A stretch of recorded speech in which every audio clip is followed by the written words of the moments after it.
Hi, I'm Lisa. I'm a dietitian with Tahoe Forest Health System, and I'm here today to talk to coaches about how to talk to your athletes about nutrition. Traditionally, teens have looked up to their coaches as trusted sources of information on nutrition and health. But times are changing. With constant access to social media and online content, teens now turn to other sources, and that means you've got competition. But here's the thing, your voice still matters, and it matters a lot. Teens today are under more pressure than ever to look a certain way. Social media bombards them with unrealistic beauty standards and endless opportunities to compare themselves. Did you know nearly 60% of grade 9 and 10 girls report trying to lose weight, even though they're at a healthy, normal weight range? Boys also feel pressure to be lean, muscular, and strong. Teens who diet are up to 5 times more likely to develop an eating disorder. And teen athletes are at even higher risk. Why? Because on top of typical appearance pressures, they also face performance expectations from parents, coaches, even themselves. When they start tying performance to weight or appearance, that's where the real risk begins. We need to be a little gentle and careful about how we speak to our kids about their bodies and about nutrition. Today, I have 6 tips on how coaches can speak to their athletes about nutrition while supporting body image and a lifelong healthy relationship to food. My first tip is to build body trust. So bodies come in all shapes and sizes. During adolescence, bodies grow fast, and that's normal. We need to trust that our teens' bodies are growing at the rate that's healthy for them. Girls may gain 40 to 50 pounds and grow 10 inches between the ages of 13 and 15. And boys can gain 50 to 60 pounds and grow 12 inches. This rapid growth can spark comments, but please avoid commenting on their appearance, even if you think it's positive. It can be really difficult. I have teenagers as well that's growing very rapidly, and it's hard not to say, oh my, you're getting so big. When you make comments on their appearance, it can make the teen think that something's off or wrong. Instead, I want you to challenge weight-based comments when you hear them. This can happen a lot in groups of teens. Oh, this isn't good about me, or that's not good about me. Stop them when they're having these conversations and gear it to more positive comments. Model body acceptance, so speaking kindly about your own body makes a big impact on them as well. And then celebrate what bodies can do rather than how they look.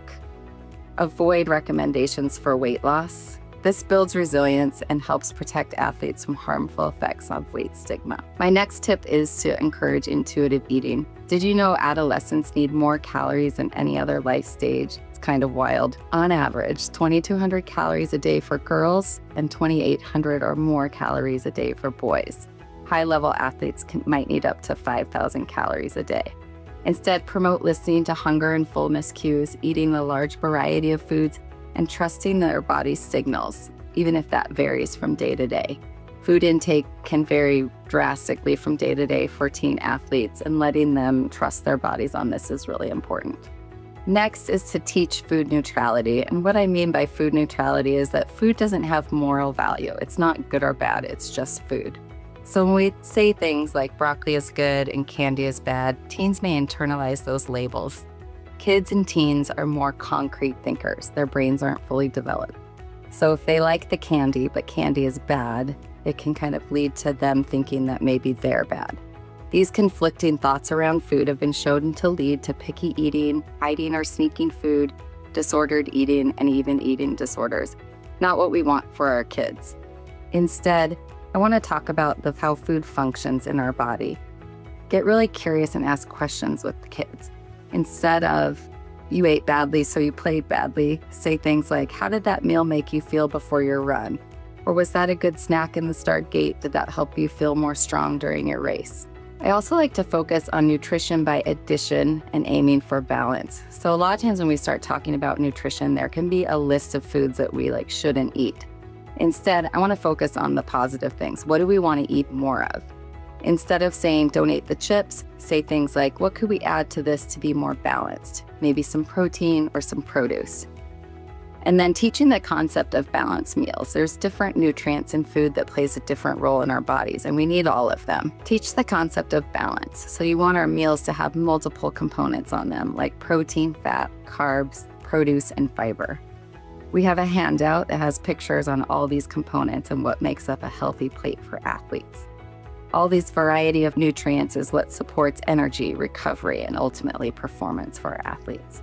My fifth tip is to model positive eating behaviors through eating with your teen athletes. I know this sounds a little bit crazy, but teens learn by watching, not by listening.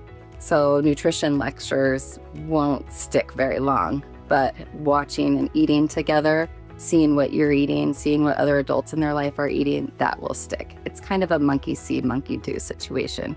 So finding times to eat with them, whether it's snack after practice or maybe traveling for games, and checking in with your own eating habits. Are you setting the example that you're also kind of teaching them about nutrition? Bringing your own snack when they're snacking. When you're traveling, organizing a team meal and involve athletes in prep or planning or even grocery shopping. Create these healthy habits together. On a road trip, instead of running into fast food, maybe we pack a lunch and stop at a park. Research shows that family meals boost fruit and vegetable intake over a lifetime and improve emotional well-being. Provides a sense of belonging and improves self-confidence. As kids get older, these family meals morph into meals with their community, especially their teams, their sports teams. So this can be kind of a replacement for family meals, and it's a really important part of their development. And then during these team meals or times when you're eating with your teen athletes, this isn't the time for a nutrition lecture. In fact, it's your role to make this group meal a pleasant experience and a place that they want to be. So be interesting, ask questions, ask open-ended questions, talk about their lives, be present with them. That's what's going to have the biggest impact on their nutrition in the long term. And my last tip is not using food for rewards. So this can be a little bit tricky. Yes, team pizza parties are fun, and those are still totally fine to do, but not making that the reward. So instead, choosing something that's not food related. So maybe we're ending practice early one day if they met their goal, or having a light recovery day if they won their tournament, or planning a team bonding activity like putting coaches in a dunk tank or something that's super fun as a reward. Leaving food separate, like we can just go have food and have a meal together. It's important to keep food separate from emotional or performance-based outcomes and encourages a healthier mindset around food. As a coach, you are in a unique position to shape how teens think about food, body image, and self-worth for life. By modeling healthy behaviors and encouraging balanced, trusting relationship with food in their bodies, you help build not just better athletes, but more confident and resilient young people. If you have concerns about your athlete or athletes are asking for more support around nutrition, don't hesitate to reach out to our team of dietitians at Tahoe Forest Health System. We're here to support you as well. Thanks for being such an important part of our teen support system in our community.